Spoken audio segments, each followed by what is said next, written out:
Turning to Ukraine now, I mean, this is another area where the Albanese government may not have the best record. We're reading a report that Ukraine now has the world's lowest birth rate. This is after 2 years of war. And also in question, just this rocky relationship with the Albanese government after they refused to donate our unused Taipan helicopters.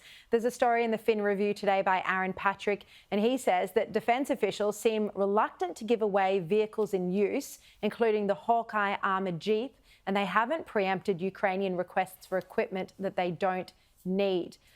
Bridget, look, is there anything more that the government should be doing to help our allies in Ukraine? Absolutely, Sharri. Richard Marles should pick up the phone and actually have a physical conversation with the Minister of Defence over there. Clearly, there is a mismatch in communication about the needs of Ukraine as they attempt to defend their democracy against the authoritarianism of Russia. And it is our responsibility, as it is our responsibility in Gaza, to stand with our allies and defend democracy wherever it's under threat around the world. Now, it seems to me there is an incredible mismatch between communication about what is the need and how can we help. That is only fixed by speaking. And if the defence officials can't get it right, it needs to come from the minister to minister and then filter down.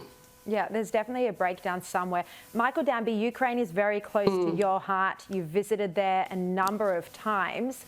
Do you think the war is slipping from everyone's mind because there's just so much else happening?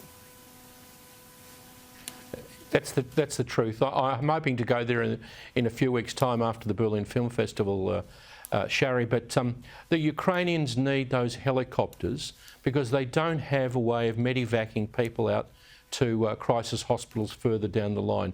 How cruel and heartless of us in Australia is it not to provide them? I mean, it's not even for a warlike purpose. Richard Marles, you're the Defence Minister. Get on the phone to what Greg Sheridan calls Fort Fumbles, the Department of Defence, and tell them you're the boss. Don't cut those helicopters up. Put them on a plane that the Ukrainians offered to send to Australia, and they'll fix them over there.